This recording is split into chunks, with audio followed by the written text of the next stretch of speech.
আসসালামু আলাইকুম। আপনাদের সকলকে আমি আমন্ত্রণ জানাচ্ছি আজকের ক্রিমিনাল ল এর উপর আইনের অনুষ্ঠান, এই আইন বিষয়ক অনুষ্ঠান ক্রিমিনাল জাস্টিস প্রোগ্রাম দেখবার জন্য। আমি আজাম এন্ড কো সলিসিটার্সের প্রিন্সিপাল সলিসিটর শাফিউল আজম। আপনারা জানেন ক্রিমিনাল জাস্টিস প্রোগ্রাম অনুষ্ঠিত হয় প্রতি রবিবার দুপুর 12:30 থেকে 2টা। রবিবার আমি লাইভ প্রোগ্রাম করি এবং তার পরের দিন অর্থাৎ কাল সোমবার সকাল 9:30 থেকে 11টা পর্যন্ত এই প্রোগ্রামটি আবার রিপিট দেখানো হবে, অর্থাৎ আবার পুনঃপ্রচার করা হবে।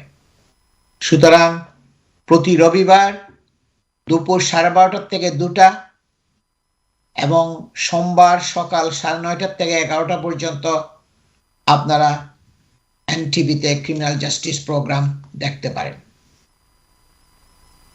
আমি দীর্ঘ অনেক বছর ধরে, প্রায় 25 বছর ধরে ক্রিমিনাল ল এর উপর প্র্যাকটিস করে আসছি। তাই এই প্রোগ্রামে আমি এবং আমার কলিগ যখন আমি আরেকজন ব্যারিস্টার এবং কিউসি কে যখন নিয়ে আসি, আজ আমি একাই প্রোগ্রামটা করব। একটা খুব গুরুত্বপূর্ণ টপিকের উপরে আমরা ডিসকাস করব। আমি একাই প্রোগ্রাম করছি এবং এই প্রোগ্রামের মধ্যে আমরা শুধু ক্রিমিনাল ল বিষয়ে আলোচনা করি। কনফিডেন্সিয়ালিটি ব্রিচ হওয়ার রিস্ক থাকে বলে, অর্থাৎ মানুষের মামলার তথ্যাদি আরেকজনের জানা হয়ে যেতে পারে টেলিভিশনের মধ্যে বললে, এই স্বাভাবিক রিস্কটা থাকেই, যার জন্য আমরা এই অনুষ্ঠানের মধ্যে কোনো প্রশ্ন নেই না। একজন স্পেশালিস্ট ক্রিমিনাল ডিফেন্স সলিসিটর হিসাবে আমি অনেক বছর ধরে, দীর্ঘ প্রায় 25 বছর ধরে ক্রিমিনাল ল এর উপর প্র্যাকটিস করে আসছি। আমার সেই অনেক কেসগুলো এই দেশের নিউজ মিডিয়াতে পাবলিশ হয়েছে। তাই কমিউনিটি মেম্বারদের কাছ থেকে প্রতিনিয়ত আমার কাছে বিভিন্ন প্রশ্নাদি আসে, আর সেই প্রশ্নসমূহের উপর গুরুত্ব দিয়ে আমি আমাদের এই আইন বিষয়ক অনুষ্ঠান ক্রিমিনাল জাস্টিস প্রোগ্রামের আলোচনার বিষয়গুলো ঠিক করি। আজকের বিষয়ের মধ্যে থাকবে একটা খুবই ঐতিহাসিক ডেভেলপমেন্ট। সেটা হচ্ছে এই দেশের ক্রাউন কোর্টের যে হাই প্রোফাইল কেসগুলো জাজ যখন রায় দেয়, যখন শাস্তি দেয়, সেন্টেন্স দেয়, সেই জাজের যে স্পিচ সেটা আপনার টেলিভিশনের মধ্যে দেখানো হবে।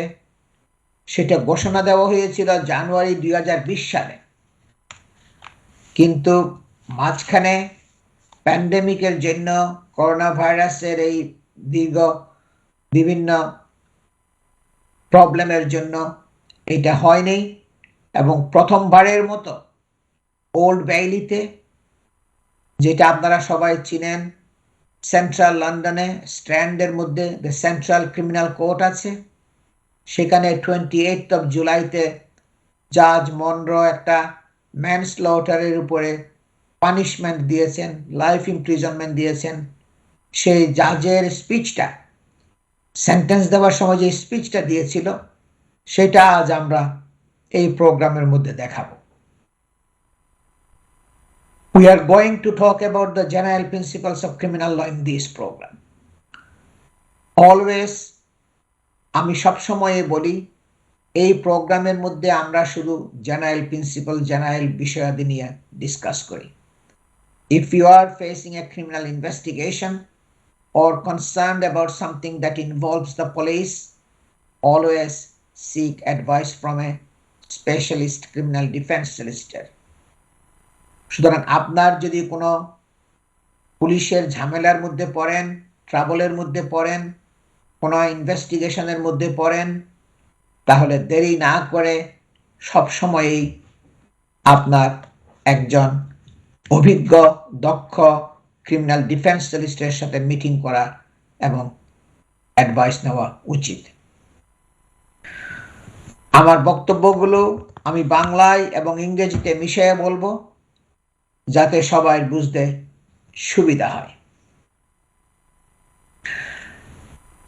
জাজেস সেন্টেন্সিং রিমার্কস, আজকে যে টপিকটা বলবো সেটা হচ্ছে যে হাই প্রোফাইল কেসগুলোতে, খুব বড় কেসগুলো, সিরিয়াস কেসগুলো, আপনার যখন জাজেরা যখন সেন্টেন্স দিবে, সেটা আপনার টেলিভিশনের মধ্যে দেখানো হবে। এই ঘোষণা দেওয়া হয়েছিল জানুয়ারি 2020 সালে। তখন যখন ঘোষণা দেওয়া হয়েছিল, তখন বিবিসি এটাকে খুব প্রশংসা করেছিল, স্বাগত জানিয়েছিল, এবং তারা বলছিল কি একটা momentous day for transparency in our justice system. বলছিল কি এটা একটা খুবই গুরুত্বপূর্ণ, একটা সিগনিফিক্যান্ট, একটা ইম্পর্ট্যান্ট ঘোষণা আমাদের বিচার ব্যবস্থার স্বচ্ছতার উপরে, আইনি ব্যবস্থার যে স্বচ্ছতা তার উপরে এটা একটা খুবই গুরুত্বপূর্ণ অগ্রগতি। এই বলে আপনার বিবিসি এই ঘোষণাকে স্বাগত জানিয়েছিল, প্রশংসা করেছিল। Judges sentencing convicted offenders in high-profile criminal cases in England and Wales, including murders, rapes, and other serious offences, will be televised. আপনার এটা তখন জাস্টিস মিনিস্ট্রি থেকে বলা হয়েছিল, সেই জানুয়ারি 2020 সালে তারা এটা ঘোষণা দিয়েছিল যে যারা কনভিক্টেড অফেন্ডার তাদেরকে যখন শাস্তি দেওয়া হয়, ক্রাউন কোর্টের জাজেরা যে স্পিচ দেয় শাস্তি দেওয়ার আগে, এবং সেন্টেন্সিং যে রিমার্কগুলো করে এই হাই প্রোফাইল কেসগুলোর সময় ইংল্যান্ড এবং ওয়েলসের মধ্যে, ইনক্লুডিং মার্ডার এবং রেপ কেস, এগুলো তারা বলছিল কি টেলিভিশনের মধ্যে দেখানো হবে। The final stage of Crown Court trials, when judges deliver sentencing remarks, will be broadcasted to enable greater public understanding and scrutiny of courtroom hearings. তারা বলছিল কি তখন মিনিস্ট্রি অফ জাস্টিস থেকে বলছিল কি এই যে এই হাই প্রোফাইল সিরিয়াস নেচারের কেসগুলোর জন্য যখন সাজা দেওয়া হয়, তখন সেটা ব্রডকাস্ট করা হবে টেলিভিশনের মধ্যে, মানুষের বুঝার জন্য কোর্টরুমের মধ্যে কিভাবে জাজেরা শাস্তি দেয়। অনেককে দেওয়া হচ্ছে 20 বছর 25 বছর লাইফ সেন্টেন্স। মানুষ অহরহ ক্রিটিসাইজ করে যে এত লম্বা সাজা কেমনে দিলে, যে এটা প্রায় সময় আমি এই জিনিসটা ফেস করি। সেন্টেন্সের কতগুলো গাইডলাইন্স আছে, রুল কানুন আছে, এগুলো ফলো করে জাজদেরকে সেন্টেন্স দিতে হয়। আমি আজকে 25 বছর ধরে এই ক্রিমিনাল ল এর উপর প্র্যাকটিস করে আসছি। আমার কাছে অনেকেই আসছে যে আজম সাহেব আপিল করব, সেন্টেন্স অনেক বেশি দিয়েছে, তাদেরকে বুঝানো অনেক কঠিন হয়। আমি তখন সেন্টেন্সিং গাইডলাইন্স গুলো বুঝাইয়া বলি, বিস্তারিতভাবে বুঝাইয়া বলি যে আমি খুবই আপনাদের জন্য সংবেদনশীল, সহানুভূতিশীল, আমি আপনাদের জন্য খুবই সিম্প্যাথাইজড, কিন্তু আমরা চাইলেই একটা কিছু করতে পারি না। আনমেরিটোরিয়াস কেস যদি, যেখানে সাকসেসের কোনো পসিবিলিটি থাকবে না, সেটা যদি আমরা কোর্টে আপিল করি, তখন এটার উল্টা প্রতিক্রিয়া আছে। অনেকে জেল হাজতের মধ্যে থাকে সেন্টেন্স পাওয়ার আগে, সেই টাইম যেটা পাস করেছে জাজ সেটা ডিসঅ্যালাউ করতে পারে। অনেক কনসিকুয়েন্স গুলো আমি বুঝাইয়া বলি। মিটিং এর মধ্যে। অনেক মিটিংগুলো আমার কাছে আসে, অনেকে আমার কাছে আসে। এই নয় যে সবাই কেসের মধ্যে মেরিট নাই, কিছু কিছু কেসের উপরে মেরিট থাকে যেগুলো আমি আপিল করেছি। আপনার এই আইনগত যে স্বচ্ছতা, এটার উপরে পাবলিকের অ্যাওয়ারনেসের জন্য এবং সিগনিফিক্যান্ট যে একটা ডেভেলপমেন্ট হয়েছে, এটা কিন্তু আমরা সবাই মনে করি খুবই দরকারি ছিল এবং এটা ইমপ্লিমেন্ট হয়েছে, এখন হচ্ছে। এখন কোর্ট রুমের মধ্যে কিভাবে হিয়ারিং গুলো হয় সেগুলোর উপরে স্ক্রুটিনি করতে পারবে বুঝার জন্য কেন জাজ এই সাজাগুলো দিচ্ছে, এবং দেওয়ার সময়, সাজা দেওয়ার সময় জাজ যে স্পিচ দেয়, স্পিচের মধ্যে সে এক্সপ্লেইন করে কেন কি কি কারণে সে এই সাজাতে উপনীত হয়েছে। সেখানে জাজেরা এক্সপ্লেইন করে অ্যাগ্রাভেটিং ফিচারগুলো, তারা বলে কোন কোন কারণে তো তোমার এই অপরাধের মাত্রাটা বেড়ে গেছে, কি কি করেছ যেটার জন্য অপরাধের মাত্রাটা বেড়ে গেছে, এবং কি কি কারণে অপরাধের মাত্রাটা কমেছে সেটাও তারা কনসিডার করে এবং এই স্পিচের মধ্যে বলে। আপনারা দেখবেন খুবই সুন্দর, এটা খুবই নাইস একটা আপনার ভিডিও, আপনারা শুনলে খুবই খুশি হবেন। দেখবেন কিভাবে যারা এক্সপ্লেইন করে যে কি কি কারণে সে এই শাস্তি দিতে উপনীত হয়েছে। সেই 28 জুলাইতে ওল্ড বেইলির জাজ, সেন্ট্রাল ক্রিমিনাল কোর্টের জাজ মনরো এই সাজাটা দিয়েছিল, লাইফ ইমপ্রিজনমেন্ট, এবং সেটা আবার অনেক বিভিন্ন স্কেলে এটা কমে আসছে। আপনারা দেখবেন সেকেন্ড সেগমেন্টে আমরা ওই ভিডিওটা প্লে করব। এটা একটা খুবই ঐতিহাসিক অগ্রগতি আইন ব্যবস্থার স্বচ্ছতার উপরে। Welcoming the development, the Justice Secretary said, this government, alongside the judiciary, is committed to improving public understanding of our justice system and allowing cameras into the Crown Court will do just that. তখনকার সময়ে যখন ঘোষণা দেওয়া হয়েছিল, তখন যে justice secretary যে ছিল সে বলছিল কি, আমাদের সরকার এবং বিচার বিভাগ, জুডিশিয়ারি দৃঢ় সংকল্প, আমরা প্রতিজ্ঞাবদ্ধ এটা ইমপ্রুভ করার জন্য, এটাকে উন্নতি করার জন্য, পাবলিক আন্ডারস্ট্যান্ডিং, মানুষের বুঝাটাকে যেন উন্নতি করা হয় আমাদের বিচার ব্যবস্থার উপরে, মানুষের বুঝার জন্য এটা খুবই গুরুত্বপূর্ণ, এবং allowing cameras into the crown court will do just that. তখন বলছিল কি, আমরা যে টেলিভিশনের ক্যামেরাদেরকে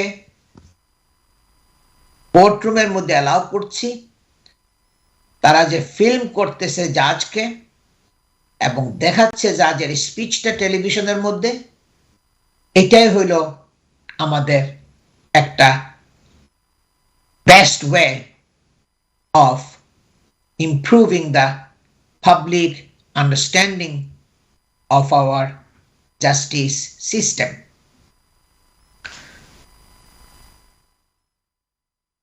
It will ensure our courts remain open and transparent. এটা নিশ্চিত করবে আমাদের কোর্ট রুম, আমাদের বিচার ব্যবস্থা খোলা এবং স্বচ্ছ, সবাইকে স্ক্রুটিনি করতে পারবে, তদন্ত করতে পারবে এবং দেখতে পারবে টেলিভিশনের মধ্যে শুনতে পারবে কিভাবে জাজেরা স্পিচ দিচ্ছে সেন্টেন্স দেওয়ার আগে।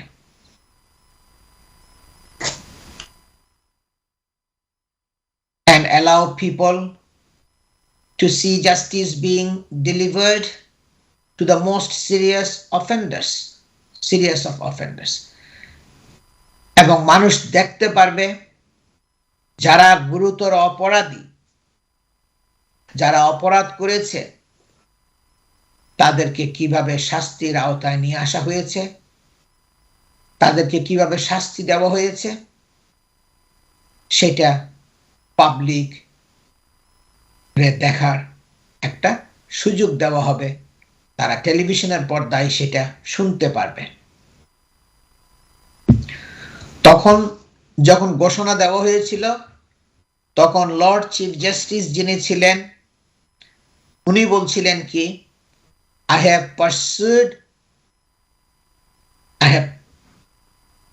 pressed for this change since I took office 2 years ago. সে বলছিল কি, আমি এটার উপরে খুব প্রেস করেছিলাম যখন থেকেই আমি ওই 2 বছর আগের থেকে যখনই আমি অফিস নিয়েছিলাম, চিফ জাস্টিসের পজিশন আমি চাকরি নিয়েছিলাম, তখন থেকে আমি এটার উপরে প্রেস করতেছিলাম ওই জবে ঢোকার পর থেকেই।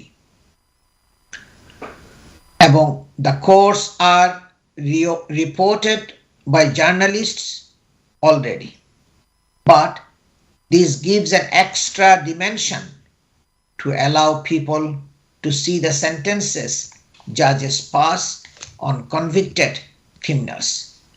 তারা বলছে কি, অলরেডি জার্নালিস্টদেরকে কোর্টরুমে প্রবেশ করতে দেওয়া হয় এবং জার্নালিস্টরা কেসের উপরে রিপোর্টিং করে আসছে সে অনেক বছর ধরে।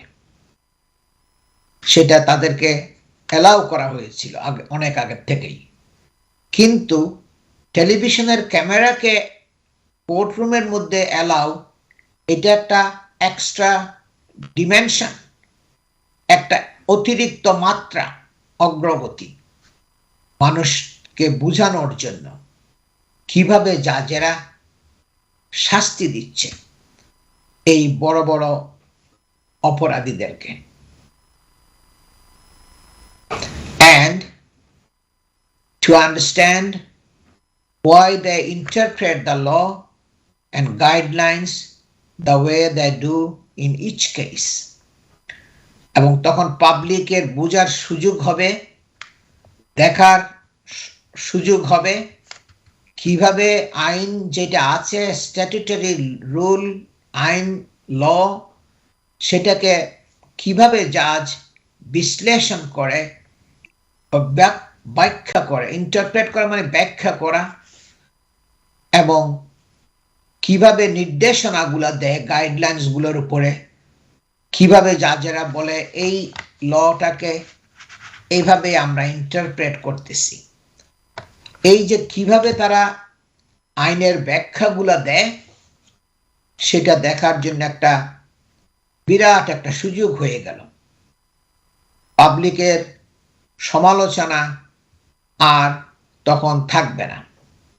আমি সেই 25 বছর ধরেই আমার আজাম এন্ড কো সলিসিটার্স ফার্ম প্রতিষ্ঠার পর থেকে এবং তার আগে পর্যন্ত আমি যে ক্রিমিনাল লয়ের উপর প্র্যাকটিস করে আসছি, আমি অনেকের কাছে শুনেছি, অনেকেই আমার কাছে আসছে যে ক্রিটিসাইজ করতেছে যে কেমনে এত লম্বা লম্বা সাজাগুলো দিলাম। এখন এই টেলিভিশনের ক্যামেরাম্যানদেরকে যখন কোর্টরুমের মধ্যে ঢুকার পারমিশন দেওয়া হলো, এখন টিভির মধ্যে যখন এই জাজের সেন্টেন্সিং স্পিচগুলো দেখানো হবে, তখন পাবলিক বুঝতে পারবে, শুনবে কি কি রিজনগুলো জাজ দিচ্ছে সেন্টেন্স দেওয়ার আগে।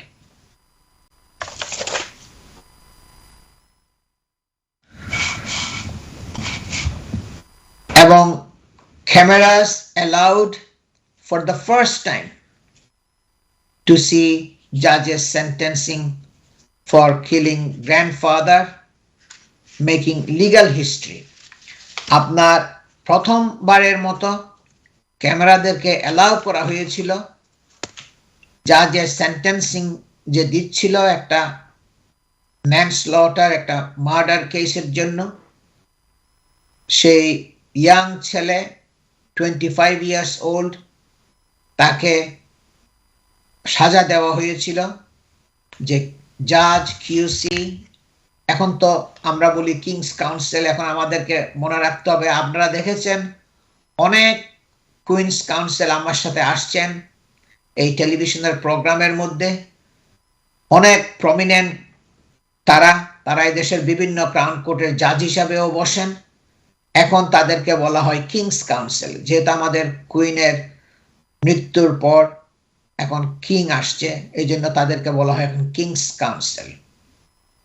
এই জাজ মনরো, সেও একজন কিংস কাউন্সিল, সে সাজা দিয়েছিল এই 25 ইয়ার্স ওল্ড ইয়াং পার্সনকে, কারণ সে হত্যা করেছিল তার গ্র্যান্ডফাদারকে।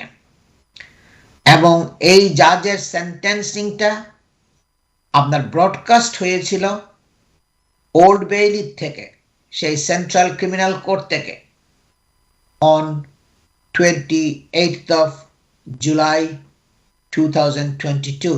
এই দেশে এই বছরের 28শে জুলাই জাজের সেন্টেন্সিংটা আপনার ব্রডকাস্ট হয়েছিল টেলিভিশনের মধ্যে।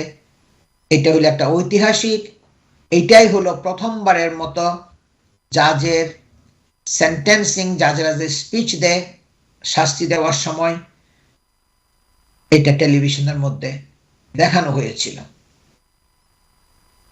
সেই ভিডিও আপনারা সেকেন্ড সেগমেন্ট, আমাদের নেক্সট সেগমেন্টে দেখবেন।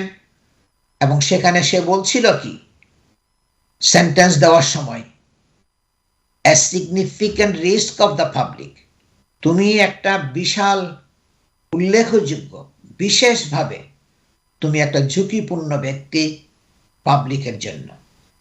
এবং তারা বলছিল কি এই কারণে এই সাজাটা আমরা দিয়েছি, সেটা আপনারা শুনবেন নেক্সট সেগমেন্টের মধ্যে।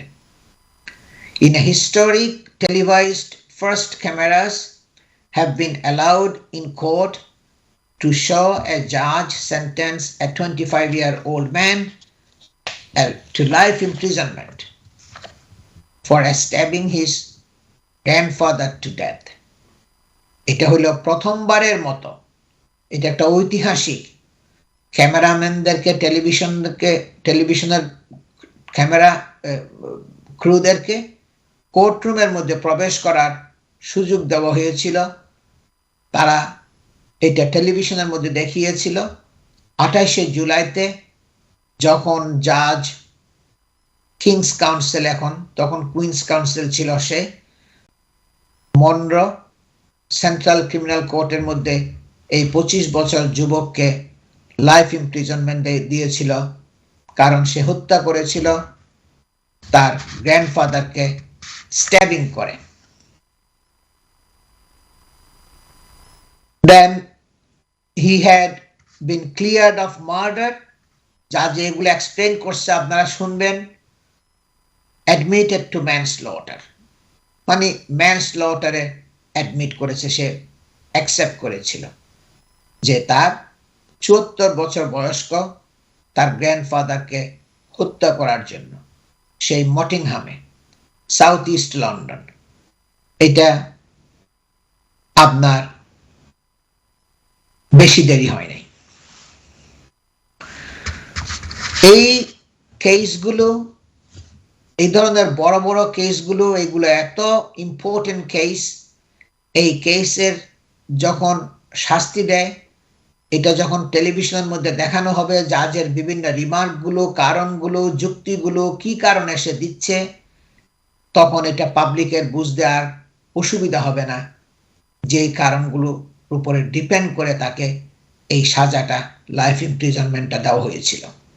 দর্শক, আমি একটা শর্ট ব্রেকে যাচ্ছি, ব্রেকের পরে আমি আবার ফিরে আসবো, আপনারা সে দেখবেন জাজের স্পিচ।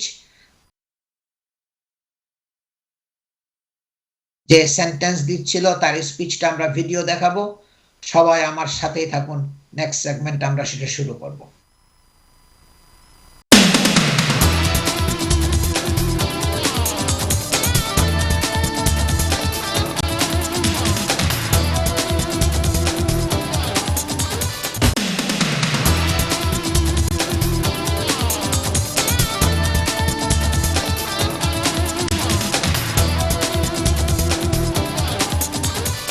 আপনাদের সকলকে আমি আবারও আমন্ত্রণ জানাচ্ছি আজকের এই ক্রিমিনাল ল বিষয়ক অনুষ্ঠান ক্রিমিনাল জাস্টিস প্রোগ্রাম দেখবার জন্য।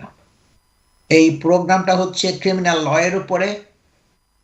আমরা সবসময় আপনারা দেখেন এই প্রোগ্রামটা হয় দুপুর 12:30 থেকে 2টা পর্যন্ত। আমরা আজ এই সেগমেন্টের মধ্যে একটা খুব গুরুত্বপূর্ণ ঐতিহাসিক ডেভেলপমেন্ট যেটা এই দেশের মধ্যে হয়েছে, যে ক্রাউন কোর্টের জাজেরা যখন স্পিচ দেয়, সেই স্পিচটা যখন আপনার টেলিভিশনের মধ্যে দেখানো হয়, সেটার একটা ভিডিও আজকে আমরা দেখাবো। এখানে জাজ সারা মনরো কিউসি, এখন যেহেতু আপনার আমাদের কুইনের মৃত্যুর পরে কিং চার্লস আপনার এখন আমাদের কিং, যার জন্য এখন বলা হয় কি ক্যাসি, উনি যখন সেন্টেন্স দিচ্ছিলেন একজন 25 বছর যুবককে 28শে জুলাইতে 2022 সালের এই বছরের, সেই সেন্ট্রাল ক্রিমিনাল কোর্ট যেটাকে ওল্ড বেইলি বলা হয়, সেখানে সে বলছিল কি তুমি you have presented a significant risk of the public, এবং জাজ যখন তাকে সাজা দিচ্ছিল তাকে বলছিল কি তুমি একটা সিগনিফিক্যান্ট, খুবই বড় ধরনের একটা রিস্ক, ঝুঁকি পাবলিকের জন্য।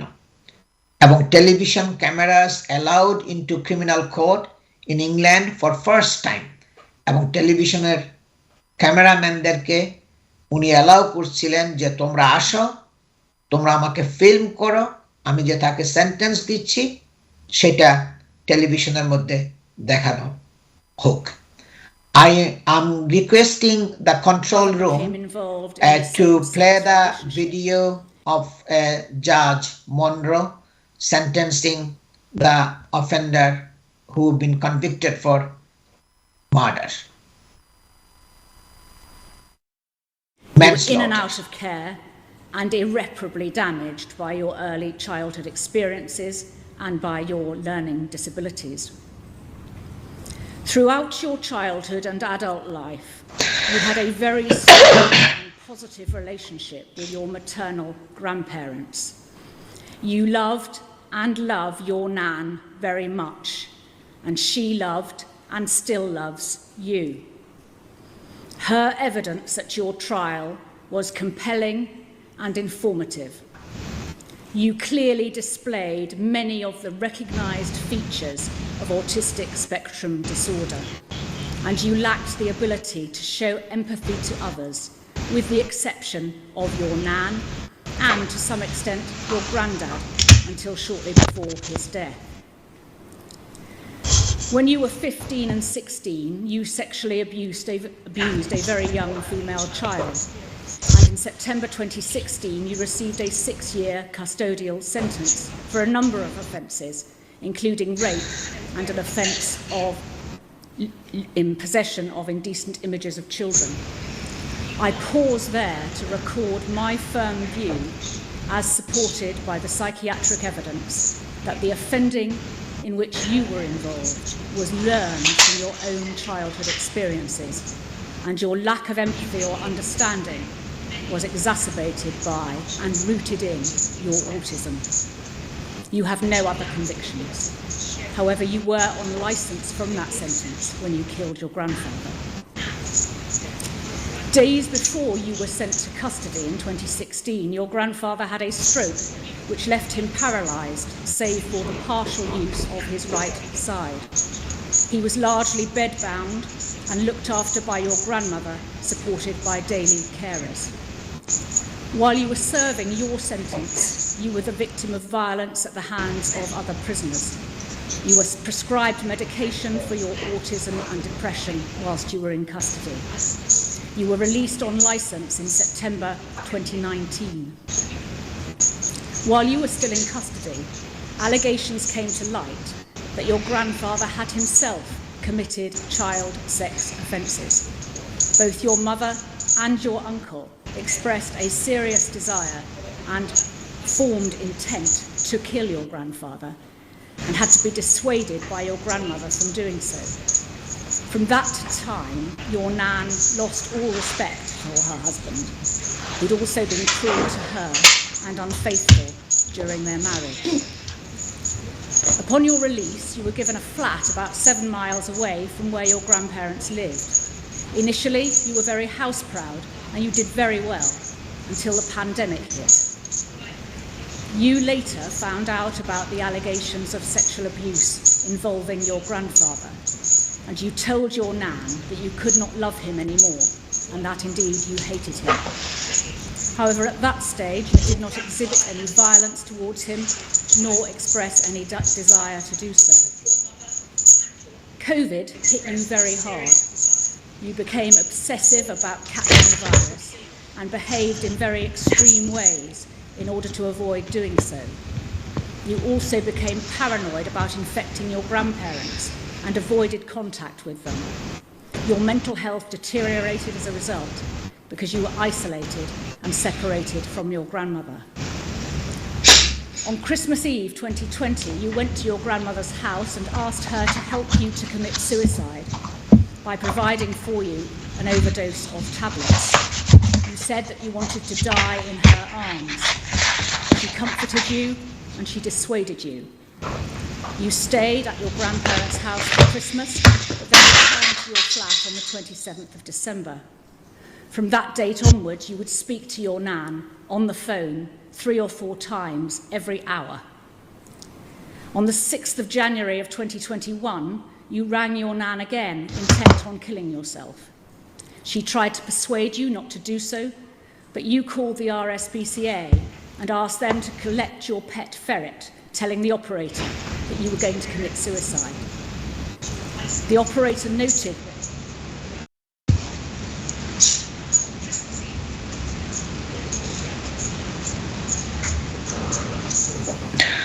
দর্শক, আপনারা শুনতে পাচ্ছেন এই যে কিংস কাউন্সিল জাজ মনরো সাজা দিচ্ছে, এবং সাজা দেওয়ার সময় সে যে স্পিচ দিচ্ছে ওল্ড বেইলি ক্রাউন কোর্টের মধ্যে, সেন্ট্রাল ক্রিমিনাল কোর্টের মধ্যে, এই 25 বছর বয়স্ক যুবক সে সেই শায়িত অবস্থায় তার গ্র্যান্ডফাদারকে বিছানায় যখন সে শায়িত ছিল তাকে কিচেন নাইফ দিয়ে রিপিটেডলি তাকে স্ট্যাবিং করেছিল এবং একটা সিভিয়ার ফোর্স তাকে করেছিল, এবং সে এমন একটা নিরুপায় ছিল, এই নিরুপায় অবস্থায় mouth and eyes until he was utterly powerless, তাকে এমন মুখের মধ্যে এবং চোখের মধ্যে এমনভাবে তাকে আপনার এই ছুরিকাঘাত করেছিল,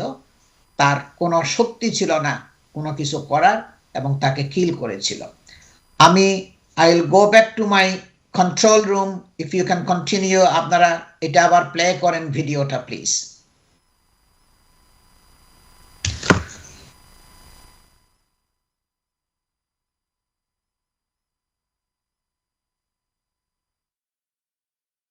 that you were speaking most bizarrely and making very little sense. That call was recorded and the jury heard the nature of the things which you were saying, which were psychotic in nature. Of particular concern is your assertion in that call that you'd been looking at child pornography and had exposed yourself. On that occasion, you were taken to hospital, but due to your autism, you did not understand that you were expected to stay there, and instead you took a taxi to your nan's house. She wanted you to stay with her, but you went back to your flat because of concern for your pet. You were in no fit state to be left unsupervised. Your nan said that by then, quotes, we all knew he wasn't well and tried to get him an appointment, close quotes. On the 14th of January, you attempted suicide again, firstly by trying to hang yourself and then by drinking bathwater contaminated with bleach. You were taken to accident and emergency, but released to the home treatment team. Your nan described you on that day as, quotes, absolutely tormented. You were only relaxed if you could lie next to your nan and hold her arm. Your medication was increased, and your home treatment team was then changed from the team which had been looking after you near your flat to the one near your grandparents. From the 15th of January, you never left your nan's address again until your arrest for murder. You spent your days with your nan and continued to speak about demons who were out to get you. At about this time, your mother told you that she would not have peace until your grandfather was dead. You also knew by then how unhappy he had made your grandmother. On the 18th of January, you watched a film with your nan about an abused orphan and texted your mother about the effect that film had had upon you. On the morning of the killing, the 19th of January, the carers came as usual to see to your grandfather's needs. When they had gone, your nan took him a biscuit and a cup of coffee. That was the last time she saw him alive. She noted that you were jittery and couldn't rest. You asked to lie down next to her, which you did. However, when she got up, you then went downstairs. It was about 11:30 or 11:45 that morning. You selected a knife from the kitchen and you went to your grandfather's room. You then cut his throat repeatedly with severe force. You stabbed his mouth so that he could not cry out, and his eyes so that he couldn't look at you as you killed him. He tried in vain to protect himself by raising his right arm. He was utterly powerless. There were a total of 21 stab wounds to the face, 7 to the torso, and obvious defence injuries. He died very quickly of massive blood loss. Following the killing, you told your nan what you had done, saying, quotes, "He can't hurt you anymore, Nan." You also texted your mother saying, quotes, "Mum, I've killed Grandad. I love you." Your nan called 999 and you sat with her. At one point you went upstairs and sat on the windowsill. I'm satisfied that you had it in mind to jump to your death, but your nan persuaded you to come in and you calmly sat with her until the police arrived. You were entirely cooperative. Your nan told the police, quotes, "We all wanted to kill him," close quotes. That was a reference to your granddad. While you were in custody before your trial, there were numerous mental health assessments which resulted in a divergence of opinion as to the true nature and extent of your mental illness. The psychiatrists instructed on your behalf for your trial had access to all your records and had greater expertise in determining the true position. In the light of the jury's verdict, I propose to proceed on the basis that the defence experts, Dr. Cumming and Dr. Coe, were correct in their diagnosis of autistic spectrum disorder, depression and adjustment disorder, the latter as a result of finding out about the allegations of sexual abuse by the deceased. Their view was that your diagnosed medical conditions substantially impaired your ability to form a rational judgment. You did not think that there was an alternative to killing your granddad. You did not think about the consequences and did not have the skills to manage conflict.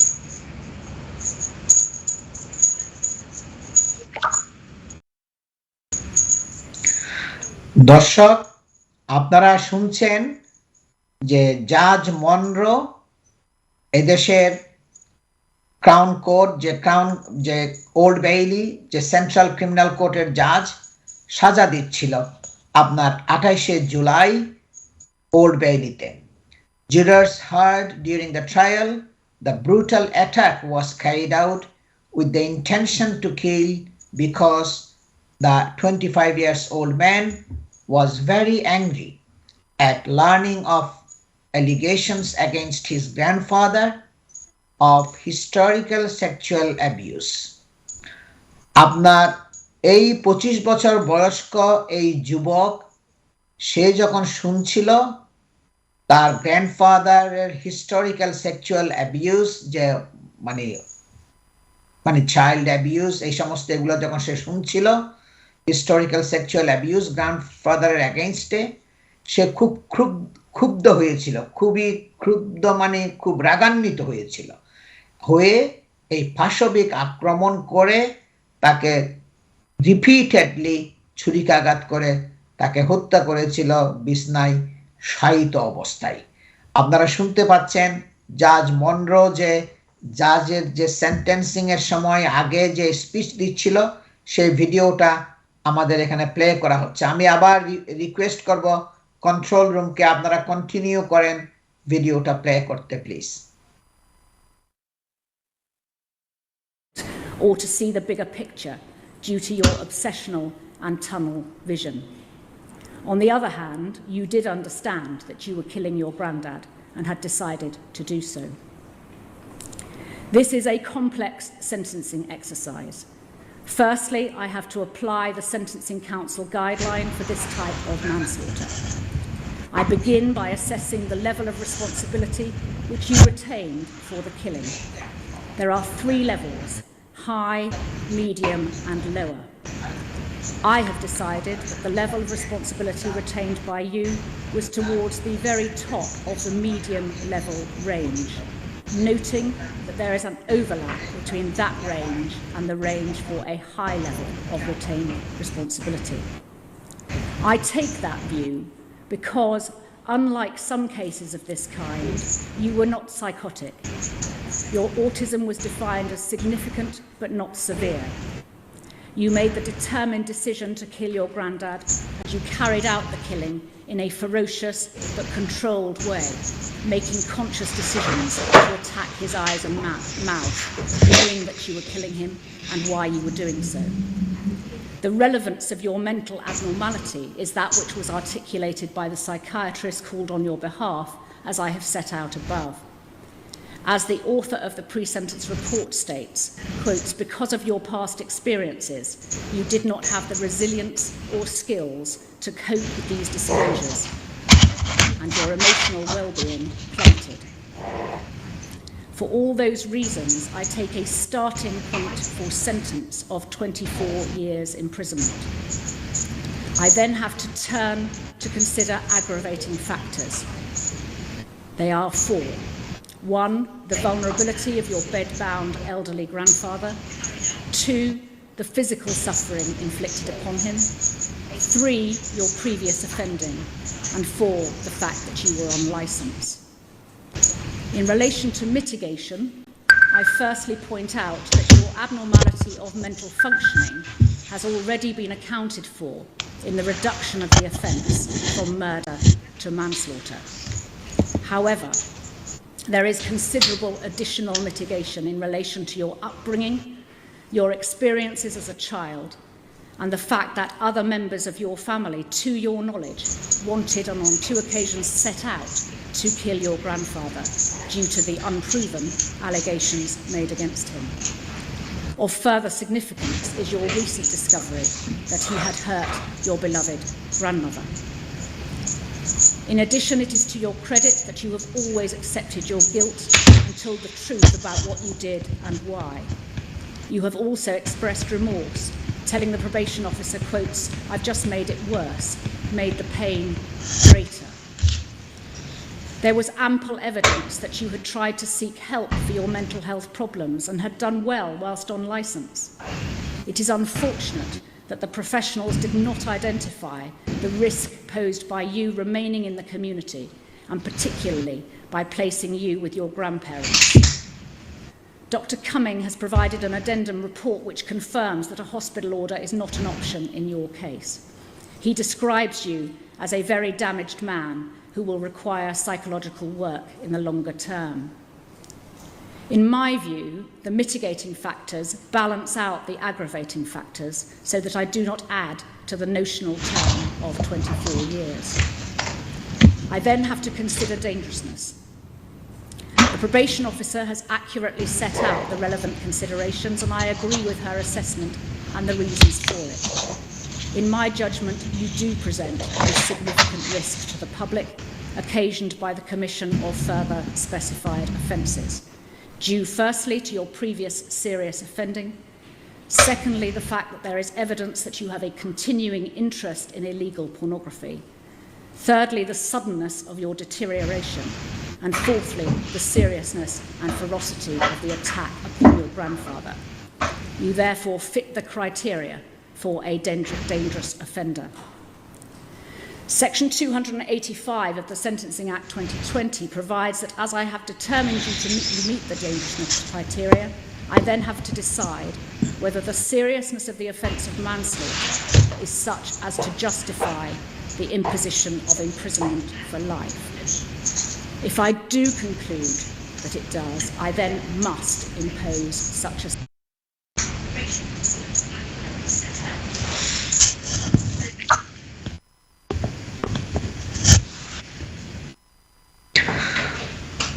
দর্শক, আপনারা শুনছিলেন এই central criminal কোর্টের the old বেইলির জাজ Munro QC, এখন আমরা বলি কিসি, খ্যাসি, কিংস কাউন্সিল সারা মনরো স্পিচ দিচ্ছিলেন ওই 25 বছর যুবককে শাস্তি দেওয়ার আগে।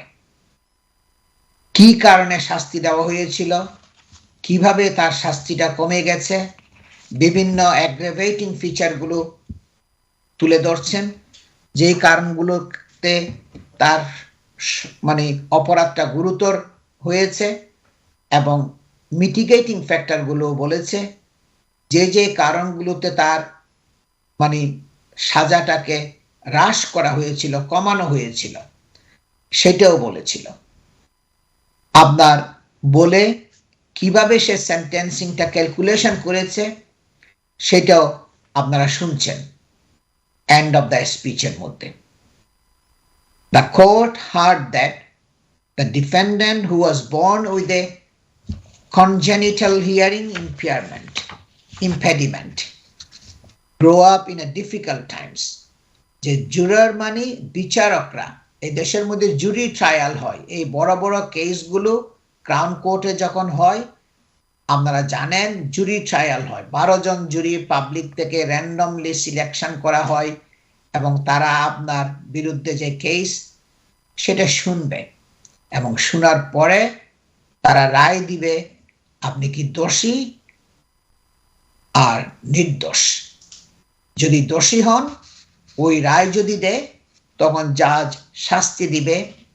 এই জাজ মনরো আপনার শাস্তি দিচ্ছিল।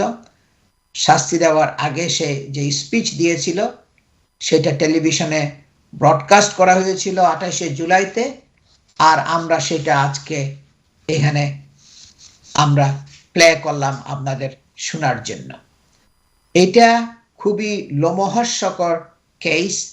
এই ছেলের অনেক ডিফিকাল্ট আপব্রিঙ্গিং ছিল, এবং সেগুলো জাজ আপনার বলছে তার সেন্টেন্সিং এর সময়, এবং setting up out his troubled family background and early childhood experiences which she said had left him irreparably damaged. সে একটা ড্যামেজড চাইল্ড ছিল।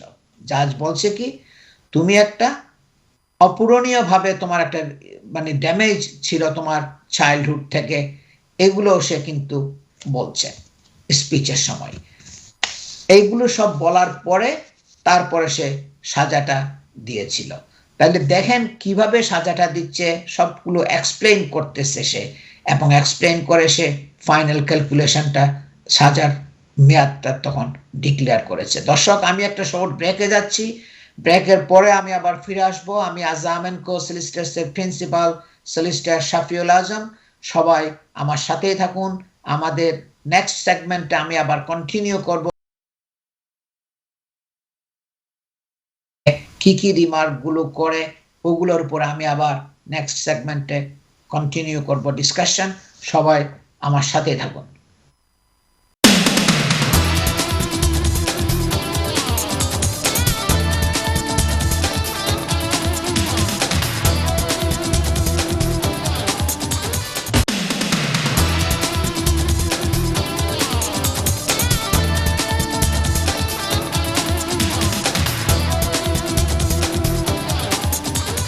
আপনাদের সকলকে আমি আবারও আমন্ত্রণ জানাচ্ছি এই ক্রিমিনাল ল বিষয়ক এই অনুষ্ঠান ক্রিমিনাল জাস্টিস প্রোগ্রাম দেখবার জন্য। এটা আমাদের শেষ সেগমেন্ট। আমরা আজকের প্রোগ্রামে বলছিলাম যে কিভাবে ক্রাউন কোর্টের জাজেরা আপনার সাজা দেয়, কনভিক্টেড হওয়ার পরে সাজা দেওয়ার আগে যে স্পিচ দেয় এইটার উপরে আমরা দেখাচ্ছিলাম, ভিডিও দেখাচ্ছিলাম। এই যে 25 বছর বয়স্ক যুবক তার মাকে খুব তার জন্মের পর অল্প সময় পর আপনার তার বাপ তার মাকে ছেড়ে চলে গিয়েছিল। চলে যাওয়ার পরে তার আপনার মায়ের যে আরেকজন পার্টনার যে আসছিল সে কিন্তু খুবই ক্রুয়েল ছিল এই ছেলেটার উপরে, এবং সে আপনার অটিজম আপনার তাকে ডায়াগনোজ করা হয়েছিল ইয়াং বয়সে। আপনার এই রোগ তার ধরা পড়েছিল অটিজম। তাকে বুলি করা হয়েছিল স্কুলের মধ্যে, এবং সে বিভিন্ন সময়ে কেয়ার হোমের মধ্যে আসছে, ঢুকছে আর বাইর হয়েছে এরকম। এগুলো তার চাইল্ডহুডটা খুবই ডিফিকাল্ট ছিল, খুবই কঠিন চাইল্ডহুড আপনার ছিল তার।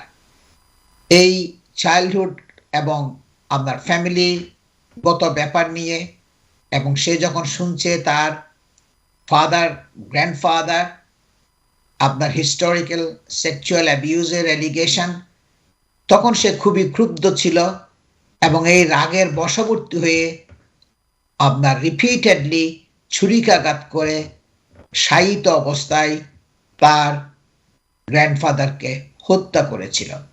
আর ওল্ড বেইলির জাজ সারা মনরো কিউসি ছিলেন তখন, এখন তো কিংস কাউন্সিল ক্যাসি, আপনার সাজা দিচ্ছিলেন 28শে জুলাই। সেই ভিডিওটার বাকি অংশটুকু শেষ অংশটা আমি কন্ট্রোল রুমকে রিকোয়েস্ট করবো আপনারা আবার প্লে করেন শেষ অংশটুকু। I do consider that the seriousness of the offence justifies a life sentence, and that is the sentence I must therefore impose upon you. I have already determined that the notional determinate term would be 24 years before credit for your plea of guilty. In my view, you deserve full credit for your plea of guilty, which was entered at the first reasonable opportunity after you were deemed fit to plead. That plea reduces the notional determinate term to one of 16 years. In setting the minimum term which you must serve before you can be considered for release by the parole board, I must adopt a term which is 2/3 of the notional determinate term, which in this case gives 10 years and 8 months. Would you stand up, please? The sentence I pass upon you is therefore one of life imprisonment with a minimum term of 10 years and 8 months. From that term will be deducted the term you have spent on remand, which is 553 days. That deduction results in a term of 9 years and 63 days. Those numbers can be amended administratively if my calculation is incorrect. Once you have served that term, you will be entitled to apply for parole. However, you will not be released by the parole board unless they conclude that you no longer pose a risk to the public. If you are released, you will remain on licence for the rest of your life. I impose the appropriate surcharge. That concludes these sentencing remarks, and he may go down. Thank you.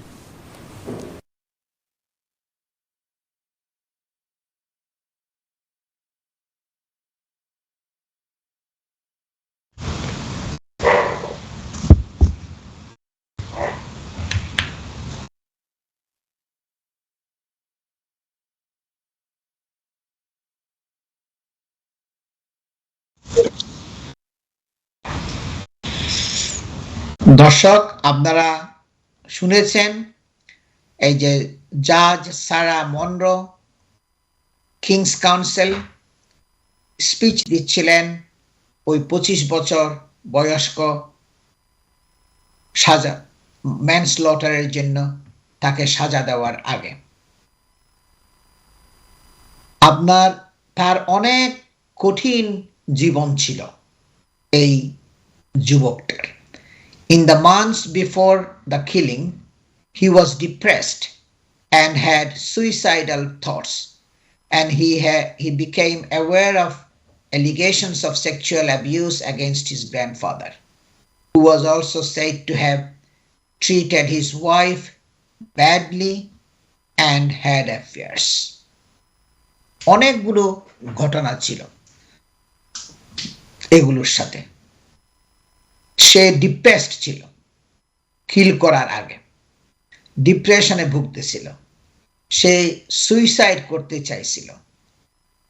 যখনই সে শুনেছিল তার grandfather historical sexual abuse, এই sexual অ্যাবিউজের allegation গ্র্যান্ডফাদারের এগেনস্টে আসছে, যখন সেগুলো শুনছে সে ডিপ্রেশনে ভুগছিল, depress হয়ে গিয়েছিল এবং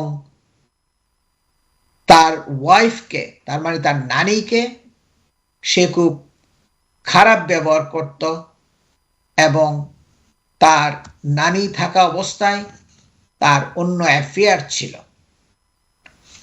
এগুলো দেখে তার খুব রাগান্বিত ছিল, সে খুবই অ্যাংরি ছিল।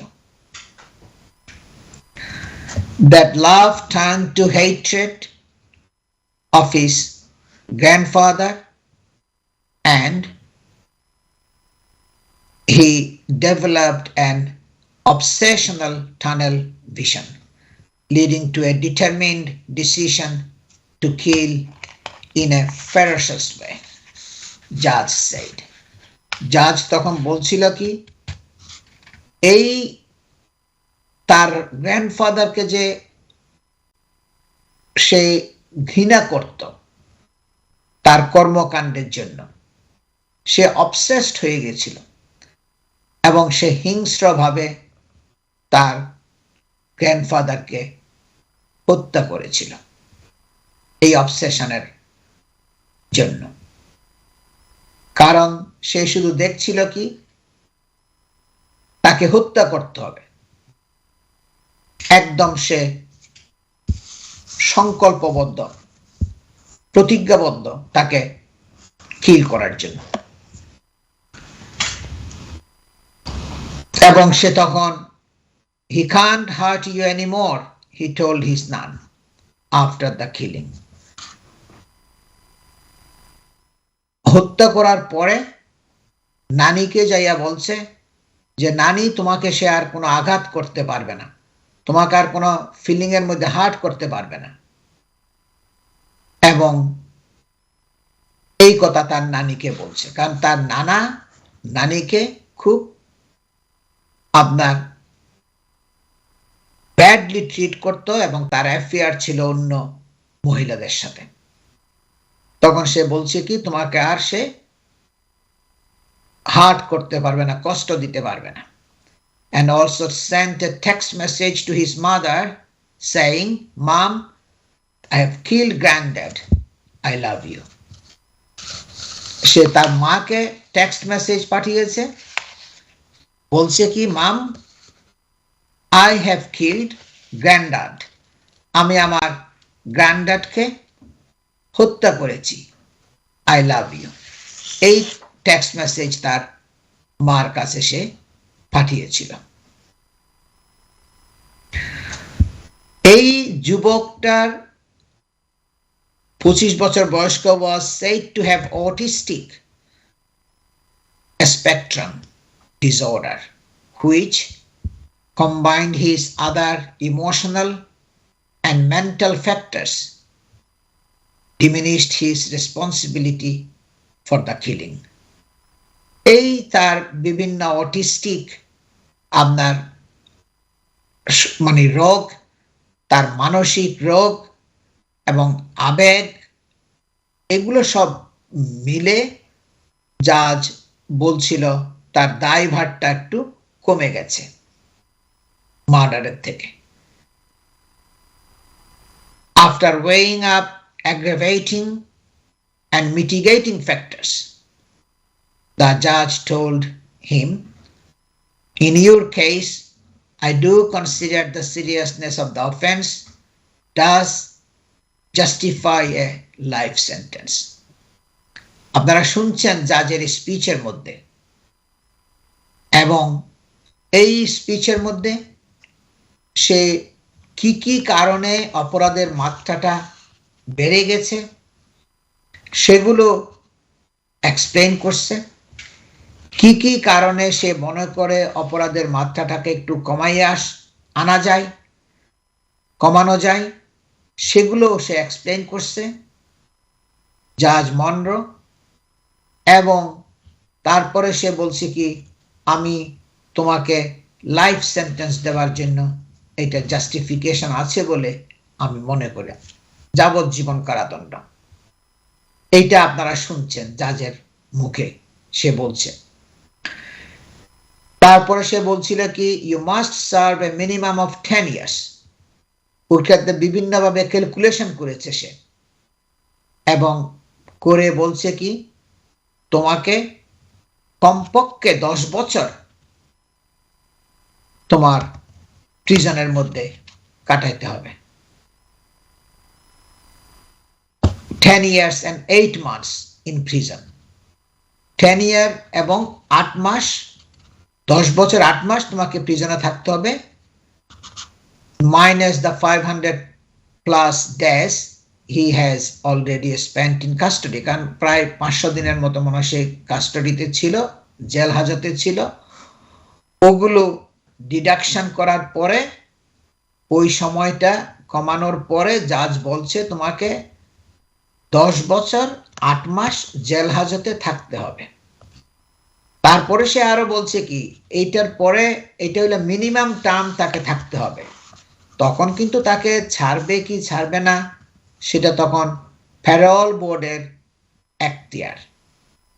প্রিজনের যে প্যারোল বোর্ড আছে তারা কনসিডার করবে, তারা তাকে ওই 10 বছর 8 মাস যেটা মিনিমাম টাইম জাজ ধরে দিয়েছে ওর পরে তাকে রিলিজ করবে কিনা তারা কনসিডার করবে। তাদের কনসিডারেশনে যদি মনে করে তারা তাকে রিলিজ করার মতো না, সে তখনও ঝুঁকিপূর্ণ সমাজের জন্য, পাবলিকের জন্য, তখন প্যারোল বোর্ডের ডিসিশনটা হবে তাকে না ছাড়া। এটা মিনিমাম টাইম তাকে থাকতে হবে, যদিও লাইফ সেন্টেন্স দিয়েছে। এটা হলো কি একটা landmark moment for open justice. এটা একটা বিশেষ গুরুত্বপূর্ণ মুহূর্ত আমাদের সেই বিচার ব্যবস্থার স্বচ্ছতার উপরে। যে জাজ যে সাজা দিল সেটা টেলিভিশনের মধ্যে দেখানো হয়েছে। The move to broadcast his sentencing was announced by the Ministry of Justice and was hailed by broadcasters as a landmark moment for open justice and a victory for the viewer। আপনার তাকে যে সাজা দিয়েছিল এটা যে টেলিভিশনের মধ্যে broadcast হয়েছিল, মিনিস্ট্রি অফ জাস্টিস, এদেশের মিনিস্ট্রি অফ জাস্টিস এটা স্বাগত জানিয়েছে ব্রডকাস্টারদেরকে, বিবিসিকে, যারা টেলিভিশনের মধ্যে এই সেন্টেন্সিংটা ব্রডকাস্ট করেছে, দেখিয়েছিল। এবং মিনিস্ট্রি অফ জাস্টিস বলছে কি, এটা একটা যুগান্তকারী মুহূর্ত আমাদের সেই উন্মুক্ত বিচার ব্যবস্থার উপরে, ন্যায় বিচারের উপরে। আমাদের বিচার ব্যবস্থা যে কত স্বচ্ছ, ট্রান্সপারেন্ট, এটা একটা ল্যান্ডমার্ক মোমেন্ট, খুবই যুগান্তকারী একটা মুহূর্ত। এবং বলছে কি, এটা ভিক্টরি ফর দ্য ভিউয়ার, আমাদের দর্শক শ্রোতা টেলিভিশনের যারা আছে তাদের জন্য একটা বিজয়। এটা তাদের বিজয়, তারা দেখতে পাচ্ছে দেশের আইন ব্যবস্থাটা কিভাবে হচ্ছে, কিভাবে স্বচ্ছ, কিভাবে যারা শাস্তি দিচ্ছে কোর্টের মধ্যে। The footage was broadcast on news channels and made available online through Sky News, BBC, ITN and PA News Agency. আপনার এই জাজের স্পিচটা 28 জুলাই যেটা দিয়েছিল ওল্ড বেইলিতে সেন্ট্রাল ক্রিমিনাল কোর্টের মধ্যে, সেটা বিবিসিতে, স্কাই নিউজে, আইটিএনে সব জায়গায় প্রচারিত হয়েছিল। The decision to allow cameras in Crown Courts in England and Wales for criminal trials following a change in the law in 2020 follows a change in the law in 2020, but implementation was delayed due to the COVID pandemic. আমি শুরুতেই বলেছিলাম এই ঘোষণাটা crown কোর্টের যে high profile কেসগুলোর যে সেন্টেন্সের যে স্পিচটা টেলিভিশনের মধ্যে ব্রডকাস্ট করা হবে, এই ঘোষণা দেওয়া হয়েছিল কিন্তু জানুয়ারি 2020 সালে। আপনার কিন্তু প্যান্ডেমিকের জন্য, করোনা ভাইরাসের কোভিড এই ডিফিকাল্ট টাইমের জন্য এইটা ইমপ্লিমেন্টেশনটা হয় নাই, অনেক দেরিতে এটার ইমপ্লিমেন্টেশনটা হয়েছে। Coverage will be restricted to the judge handing down a sentence and explaining the reasons for it. এটা লিমিটেড থাকবে, রেস্ট্রিক্টেড থাকবে, শুধু জাজকে দেখানো হবে সে কিভাবে যে স্পিচ দিচ্ছে, কিভাবে যে সেন্টেন্স দিচ্ছে, এই যে জাজের যে সেন্টেন্সিং দেওয়ার যে স্পিচ, শুধু সেটাই দেখানো হবে। Only the judge will be filmed to protect the privacy of the victims, witnesses and jurors. শুধু জাজকেই দেখানো হবে, জুরার যে 12 জন জুরি মেম্বার যারা দোষী আপনার গিলটি ভার্ডিক্ট দিয়েছে তাদেরকে দেখানো হবে না, ভিকটিমকে দেখানো হবে না, উইটনেসদেরকে যারা সাক্ষী দিয়েছে কোর্টের মধ্যে এসে তাদেরকেও দেখানো হবে না। এটা প্রোটেক্ট করার জন্য, গোপনীয়তা, প্রাইভেসি, কারো যেন কোনো রিস্ক না থাকে, এই জন্য ভিকটিমদেরকে, উইটনেসদেরকে এবং জুরি মেম্বারদেরকে দেখানো হবে না, শুধু জাজকেই দেখানো হবে। The move will open up some of the most high profile courts. এই মুভটা, এই ভিডিওটা টেলিভিশনদেরকে অ্যাক্সেস দেওয়া হবে বড় বড় ক্রাউন কোর্টগুলোর মধ্যে, এবং the Old Bailey routinely hears some of the most complex cases including murders and terrorism trials. এবং ওল্ড বেইলি হচ্ছে তাদের একটা কোর্ট যেখানে সে বড় বড় মার্ডার এবং সিরিয়াস কেসগুলো হিয়ারিং হয়, শুনানি হয়, এবং বড় বড় টেররিস্ট কেসগুলো ওই ওল্ড বেইলির মধ্যে আপনার হিয়ারিং হয়। ওইটা আপনার 28 জুলাইতে ওল্ড বেইলির কেসেই এটা দেখানো হয়েছিল। এবং only the judge will be filmed during the any sentencing and is broadcast to protect the privacy of the victims, witnesses and jurors. এটা আমি বলেছি, শুধু জাজকেই দেখানো হবে, আপনারা দেখেছেন। এবং বিভিন্ন জনের বিভিন্ন মন্তব্য আসছে, আপনার লর্ড চ্যান্সেলরের মন্তব্য আসছে, তারা এটাকে খুব স্বাগত জানিয়েছে, বলছে কি এটা খুবই শক্তিশালী, আমাদের বিচার ব্যবস্থার জন্য বিরাট একটা স্বচ্ছতা, মানুষের কনফিডেন্স বাড়বে, মানে আত্মবিশ্বাস বাড়বে, অনেকে অনেক মন্তব্য করেছে।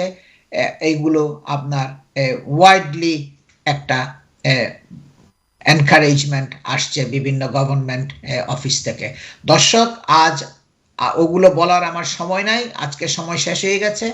আজকের প্রোগ্রামটা আপনারা দেখতে পারবেন, আবার রিপিট দেখানো হবে, পুনঃপ্রচার করা হবে কাল সোমবার সকাল 9:30 থেকে 11টা পর্যন্ত। তাছাড়া এনটিভি ইউরোপের ফেসবুক, ইউটিউব এবং টুইটারে লগ ইন করলে ক্লিক করলে আপনারা প্রোগ্রামের লিংক পাবেন।